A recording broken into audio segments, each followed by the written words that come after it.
In the dusty plains of 1880s Texas, where the sun baked the earth like a blacksmith's forge and the wind whispered secrets through the mesquite trees, lived a man named Harlan Crowe.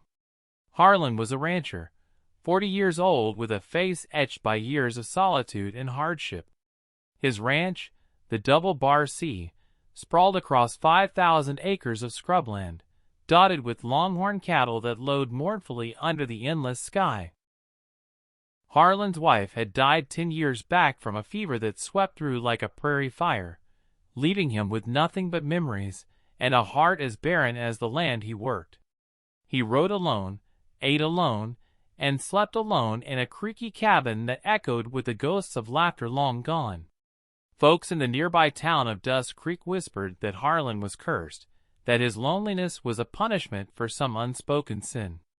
But Harlan didn't care for whispers. He cared for his herd, his horse, and the bottle of whiskey that dulled the edges of his empty nights. One scorching afternoon, as Harlan drove a straggling calf back to the fold, a shadow fell across his path, a shadow longer than any man's ought to be. He looked up, squinting against the glare, and there she was, Elara Voss, known far and wide as the Giant Widow. Elara stood nigh on 6'8", a towering figure with shoulders broad as a yoke and arms corded with muscle from years of wrestling her own fate. Her husband, a no-good gambler named Silas Voss, had met his end in a saloon brawl 5 years prior, stabbed over a hand of poker gone wrong. Since then, Elara had run the Voss homestead alone, a ramshackle spread 10 miles east of Harlan's, raising chickens, goats, and a reputation for being as unapproachable as a rattlesnake in a boot. Her hair was a wild mane of auburn, tied back with a leather thong, and her eyes were the color of storm clouds, fierce and unyielding. Men feared her size and her temper. Women pitied her isolation. But Elara needed no pity. She was a force of nature, carving out survival in a world that chewed up the weak. Harlan reined in his horse, a bay gelding named Rusty, and tipped his hat. "Ma'am," he said, his voice gravelly from disuse. "You lost? This here's my land." Elara's lips curled into a half-smile, half-snarl.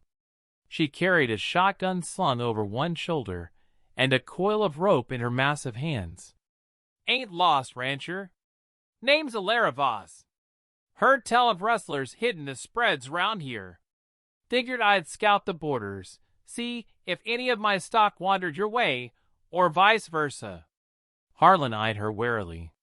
Rustlers had been a plague lately, shadowy figures slipping in under cover of night to steal cattle and vanish into the Badlands. He'd lost a dozen head himself last month. "Appreciate the concern, but I handle my own." Harlan Crowe. Their eyes met, and something sparked in that dry air, a flicker of recognition, 2 souls adrift in the vast emptiness. Elara nodded, her gaze lingering on the lines of exhaustion around his eyes. "Suit yourself, Crowe. But if you change your mind, my place is over yonder hill. Could use a hand fixin' a fence tomorrow. Pay in stew and coffee." Harlan watched her stride away, her boots kicking up dust like a giantess from some old tale. He shook his head, muttering to Rusty, "What in tarnation was that?" But as the sun dipped low, painting the sky in blood-red hues, he found himself thinking of her stew, her coffee, and those storm cloud eyes. The next day dawned hot and merciless. Harlan saddled up early, telling himself it was practical to help a neighbor. Rustlers didn't respect boundaries, after all. He rode to the Voss homestead, a cluster of weathered buildings huddled against a rocky outcrop. Elara was already at work, hammering posts into the parched ground with swings that could fell a tree.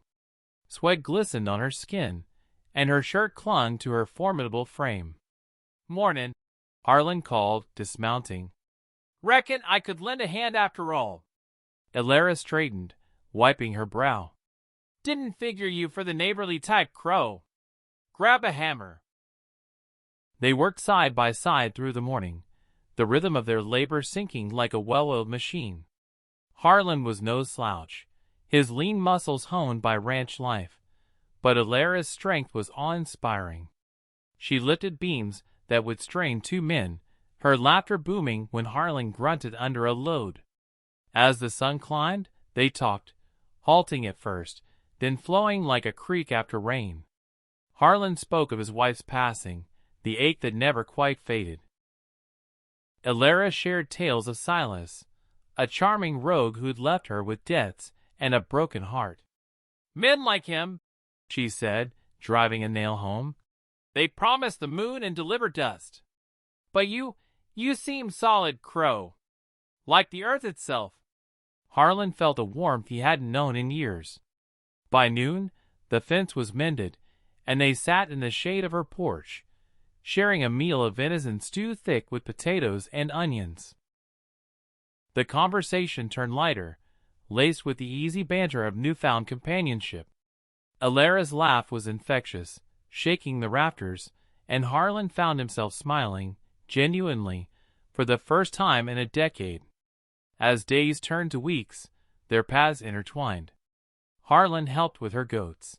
Elara rode out to round up his cattle. Whispers in Dust Creek grew louder. The lonely rancher and the giant widow, an unlikely pair.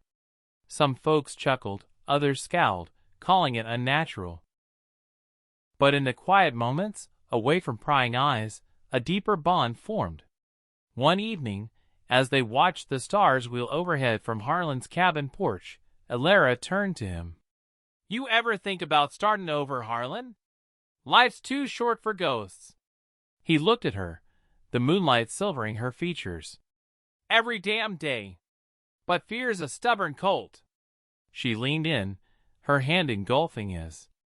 "Then let's break it together." Their first kiss was tentative, two parched souls drinking from the same well. But passion ignited like dry tinder, and soon they were inside, the door barred against the world.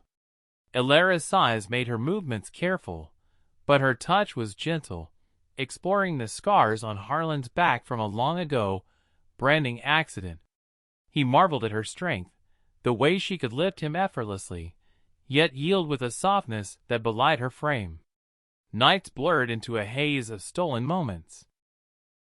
The rustlers faded from memory as love bloomed in the arid soil. But trouble brewed on the horizon. Word came from town. A gang led by Blackjack Carney, a notorious outlaw with a scar across his face and a grudge against the Voss family. Silas had cheated him at cards years back. Kinney's men were the rustlers, and they aimed to settle old scores by torching Elara's homestead. Harlan got wind of it from a drunken informant in the saloon.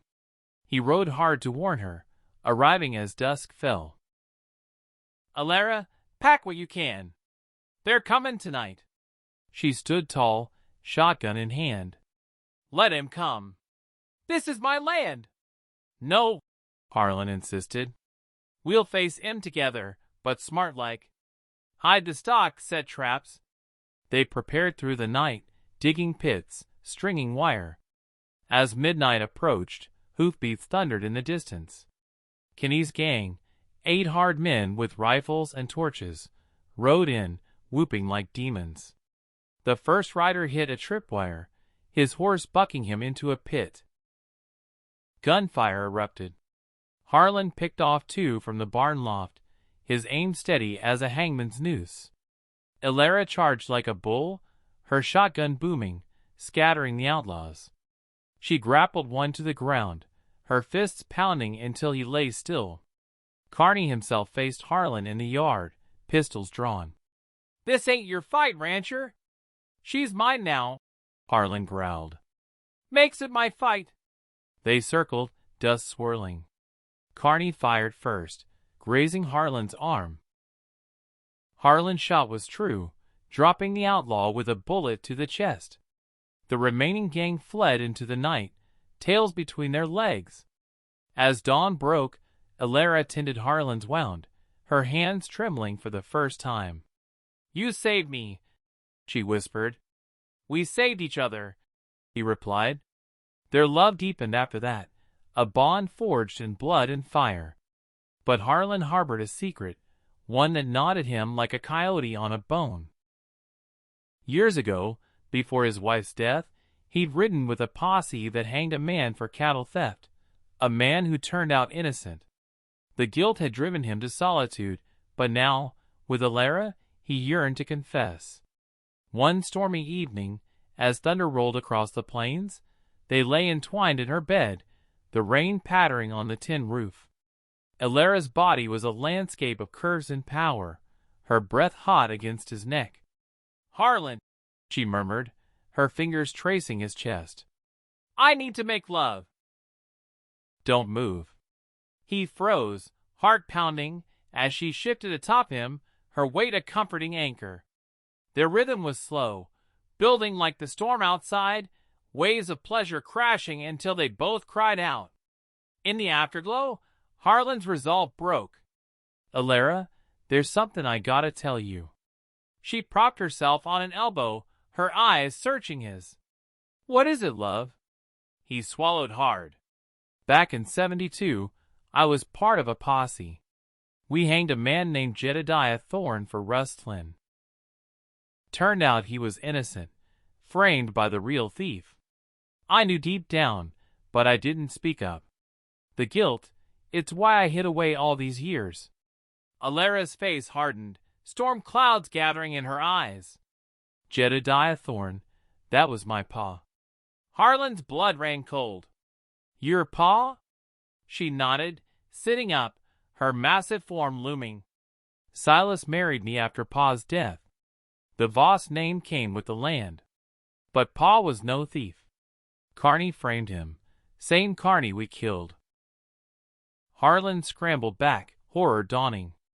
"I didn't know. Elara, forgive me." But her expression twisted with rage. "Forgive? You hang my kin." She lunged, her hands like vices around his throat. Harlan gasped, struggling against her strength. "Elara, please!" The door burst open. Sheriff and deputies, tipped off by a surviving outlaw. "Elara Voss, you're under arrest for the murder of Black Jack Carney and his men." In the chaos, Elara released Harlan, grabbing her shotgun. Gunfire echoed as she fought back, but numbers overwhelmed her. A bullet struck her shoulder, another her leg. She fell, roaring defiance. Harlan, dazed, watched as they hauled her away in chains. But as the wagon rolled off, he realized the truth. The tip-off had come from him. In his guilt, he'd sent an anonymous note to the sheriff, knowing Kenny's death would bring scrutiny. He couldn't live with the blood on his hands. Not pa's, not anyone's. In town, the trial was swift.